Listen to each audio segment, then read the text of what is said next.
সালামু আলাইকুম। আমি নাইম দক্ষিণ কোরিয়া থেকে সবাইকে স্বাগত জানাচ্ছি আমার ইউটিউব চ্যানেল নাইমিলিতে। যদি চ্যানেলটা ভালো লাগে তাহলে সাবস্ক্রাইব করে পাশে থাকা বেল আইকনটা ক্লিক করে রাখুন। আর যদি ভালো না লাগে তাহলে দেখতে থাকুন। তো দর্শক, আজকে আমি আপনাদের যেই খবর দিচ্ছি শুনে যারা সারা বাংলাদেশি মানুষ আছেন তাদের শরীরে আরেকবার কাঁপুনি ধরবে।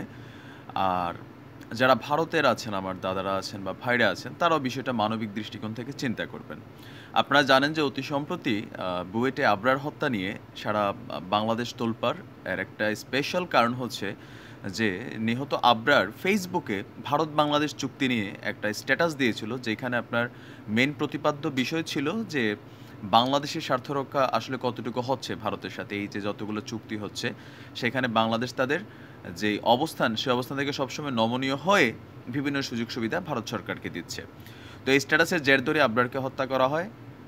আবার আপনার খুলনা জেলায় একজন আওয়ামী লীগ নেতা, তিনিও এই চুক্তি নিয়ে কথা বলে তাকে বহিষ্কার করা হয়। যখন এই থমথমে অবস্থা দেশে, ঠিক তখনই ভারতীয় সীমান্তরক্ষী বাহিনী বিএসএফ আরেকটি আপনার সমালোচক ঘটনার জন্ম দিল। ঘটনা হচ্ছে যে আজকে আপনার বাংলাদেশে আমাদের যেই র্যাব বাহিনী আছে, পুলিশ থেকে অন্য একটা বাহিনী, অনেকে চিনেন যারা ভারতেরও আছেন, র্যাবের ৩ সদস্য এবং তাদের ২ জন সোর্সকে আজকে আপনার সীমান্ত থেকে ধরে নিয়ে গেছে আপনার বিএসএফের সদস্যরা। আর এই ঘটনা খোদ আমার নিজের এলাকায়। আমি কুমিল্লার সন্তান, অনেকেই আমি বলি সবসময়। তো আমার থানার নাম হচ্ছে বুড়িচং। বুড়িচংয়ের পরেই হচ্ছে ব্রাউনপাড়া। তো ব্রাউনপাড়ার সাথে আপনার ভারতের আমাদের একটা সীমান্তের জায়গা আছে। তো সেই সীমান্তের জায়গার আপনার একটা উপজেলা হচ্ছে আপনার ব্রাউনপাড়া উপজেলার আশাবাড়ি সীমান্তর ১০ নাম্বার গেট থেকে আপনার আজকে সকাল ৯টায়, বৃহস্পতিবার সকাল ৯টায় ভারতীয় বিএসএফ বাহিনী এই ঘটনা ঘটিয়েছে।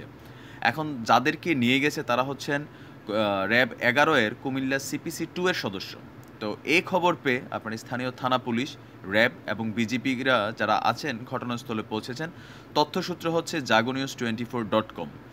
তো কিন্তু এখনও এই বিষয়ে আপনার র্যাবের বাংলাদেশে যারা প্রধান আছেন, র্যাবের প্রধান থেকে এই মুহূর্তে কোনো আনুষ্ঠানিক বক্তব্য আসেনি। বাট ঘটনার সত্যতা স্বীকার করে নিয়েছেন আপনার কুমিল্লা পুলিশ যেই পরিদর্শক আছেন, এসপি সাহেব। তো এই ঘটনার সত্যতা স্বীকার করেছেন হচ্ছেন আপনার আরেকজন, হচ্ছেন যিনি ব্রাউনপাড়া থানার ওসি শাহজাহান আলী।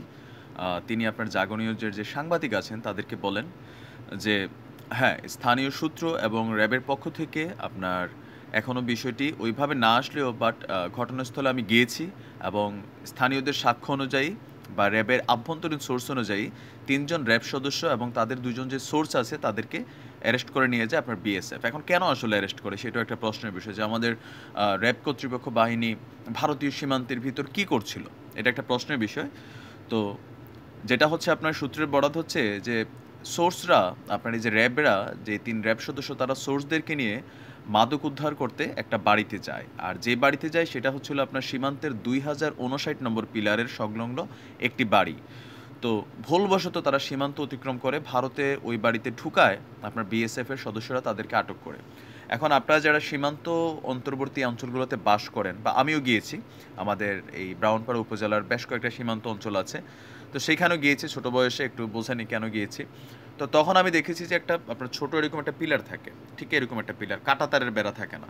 ভারত বাংলাদেশের অধিকাংশ সীমান্তেই আপনার কাঁটাতারের বেড়া নেই। কাঁটাতারের বেড়া না থাকার ফলে হয় কি, যে আপনার একটা জমির মাঝখানে ছোট্ট একটা এরকম আপনার ১ থেকে ১.৫ হাত টাইপের একটা পিলার থাকে, লেখা থাকে বাংলাদেশ ভারত।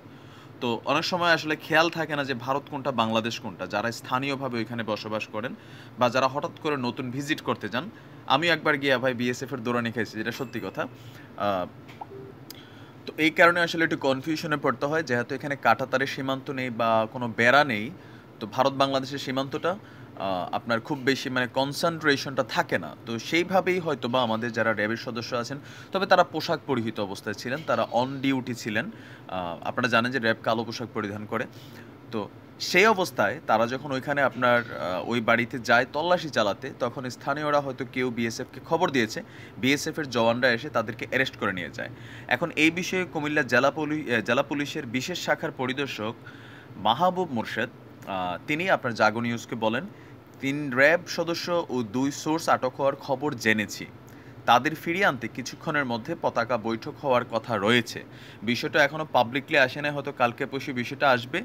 আর এই মুহূর্তে যখন সারা বাংলাদেশে আপনার ভারত এবং বাংলাদেশের মধ্যে যে সফর হয়েছে আমাদের প্রধানমন্ত্রী শেখ হাসিনার, সেই সফরকে ঘিরে নানান বিষয়গুলো আলোচনায় আসার কথা ছিল, কিন্তু ওইগুলা কোনোভাবে ওই রকম স্ট্রংলি আলোচনায় আসেনি। আর তার মধ্যেই এই ধরনের একটা ঘটনা আসলে আপনার কি বলে যে ভারত সম্পর্কে বর্তমানে সাধারণ মানুষের যে থিঙ্কিং লেভেল বা ভারত বাংলাদেশের মধ্যে যে বন্ধুত্বের লেভেল, সেটা সম্পর্কে কী ধরনের নিউজ মানুষকে দিবে। আমি আমার বেশ কয়েকটা ভিডিওতে এই কথাটা বলেছি যে সাধারণ মানুষ যারা আছে তারা কয়েকটা জিনিস ভারতের কাছ থেকে সবসময় খুব প্রত্যাশা করে। ভারত এবং বাংলাদেশের মধ্যে সবচেয়ে বেশি যে জিনিসটা নিয়ে সাধারণ মানুষ খুবই বিরোধিতা করে বা ভারতের প্রতি আমরা যারা আছি আমরা ভারতের প্রতি অলওয়েজ কৃতজ্ঞ মেন্টালিটি রাখতে চাই, সেটা আমি আমার বেশ কয়েকটা ভিডিওতে বলেছি।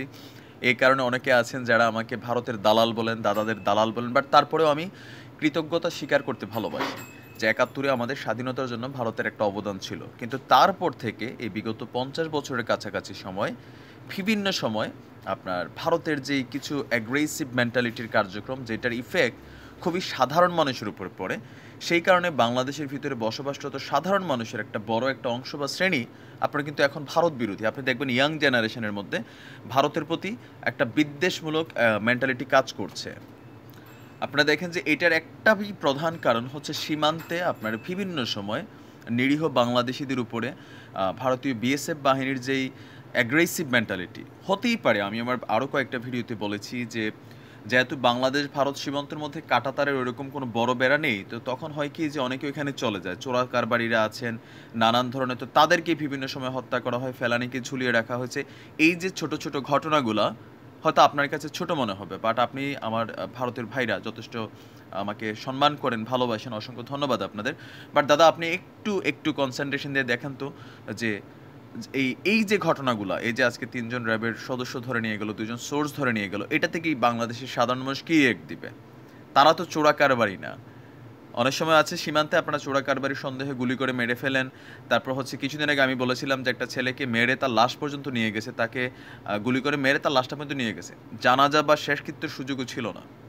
এই সীমান্তের বিষয়টা বাংলাদেশ ভারতের মধ্যে যতগুলো বৈঠক হয়েছে আমরা জানি যে যথেষ্ট আমাদের বন্ধুত্বপূর্ণ সম্পর্ক, আমদানি রপ্তানি, তারপর হচ্ছে সুযোগ সুবিধাতে ভারত আমাদের থেকে অনেকটাই নিচ্ছে, বিনিময়ে আমাদের দিচ্ছে, বাট দেওয়ার পরিমাণটা কম হলেও সাধারণ মানুষ এগুলো নিয়ে এত মাথা ঘামায় না। সাধারণ মানুষ যেটা নিয়ে মাথা ঘামায় সেটা হচ্ছে সীমান্ত। একজন বাঙালি যদি আপনার সীমান্তে অরক্ষিত থাকে, বাঙালিকে যদি মারা হয়, সারা বাংলাদেশের মানুষ এটা নিয়ে কথা বলবে। যারা ভারতকে ভালোবাসি, আমরা যারা ভারতকে ভালোবাসি, সাপোর্ট করি বিভিন্ন কর্মকাণ্ডে, কিন্তু এই ধরনের কর্মকাণ্ডগুলোর জন্য ভারতের তীব্র করড়া সমালোচনা করতে হয়।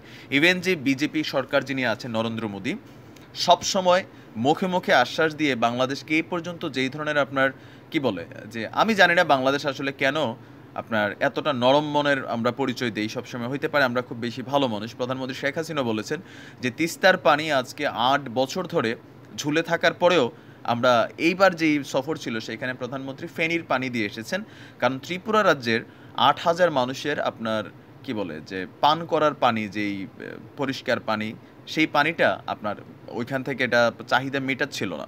তো যার কারণে ফেনী নদী থেকে মানবিক কারণে আমরা তিস্তা নদীর পানি না পাওয়ার পরও আপনার একটা হিউজ অংশের পানি কিন্তু আমরা ত্রিপুরার মানুষকে দিয়ে এসেছি চুক্তির মাধ্যমে। ইভেন আমাদের যেই বাংলাদেশের যেই গ্যাস আছে এরকম সহ নানান বিষয়ে আপনি যদি একটু মানে ইতিহাস ঘেঁটে দেখেন বা হিস্টোরি দেখেন যে বাংলাদেশের প্রাপ্তির থেকে দেওয়ার বিষয়টা খুব বড়। আমরা একটা ছোট্ট দেশ, তারপর আমরা দিচ্ছি।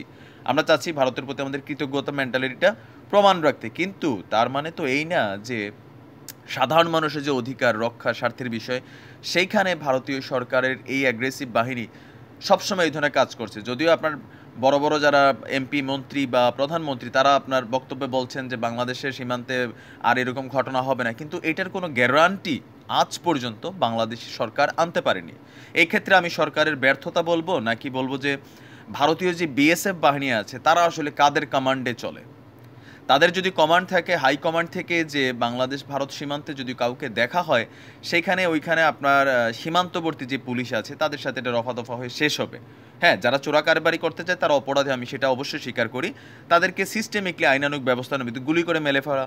তারপর ৩ জন অন ডিউটি অফিসার হয়তো ভুল করে ঢুকতেই পারে ভারতে, যেহেতু সীমান্তটা কাঁটাতারের বেড়ানো, অনেকেই জানেন না। ব্রাউনপাড়া আমার এলাকা, আমি জানি। সেখানে কিন্তু কোনো সীমান্ত নাই, কাঁটাতারের বেড়া নাই, কোনো কিছুই নাই, শুধু মাঝখানে একটা পিলার, একটা ক্ষেতের মাঝখানে, এখানেও বাড়ি, এখানে দোকান, এরকম নানান কিছু। সো এখানে হয়তো ভুলবশত ঢুকতেই পারে, কিন্তু তাই বলে একটা দেশের আইন শৃঙ্খলা বাহিনীর সদস্যকে এভাবে ধরে নিয়ে যাওয়া, কেন আমাদের মধ্যে কি ভারত পাকিস্তানের মতন এরকম একটা রমরমে অবস্থা বিরাজ করছে? প্রশ্ন আপনার কাছে রেখে যাচ্ছি যে এই ধরনের অ্যাক্টিভিটিসগুলো বাংলাদেশ এবং ভারতের মধ্যে বন্ধুত্বের সম্পর্কের জায়গাটা কতটুকু স্ট্রং করছে। আশা করি গঠনমূলক মন্তব্য করবেন। ভালো থাকবেন, সুস্থ থাকবেন। যদি ভালো লাগে সাবস্ক্রাইব করে চ্যানেলটা বেল আইকন ক্লিক করে রাখুন। আর যদি ভালো না লাগে দেখতে থাকুন, দেখতে দেখতে ভালো লাগা ভালোবাসা হয়ে যাবে ইনশাআল্লাহ।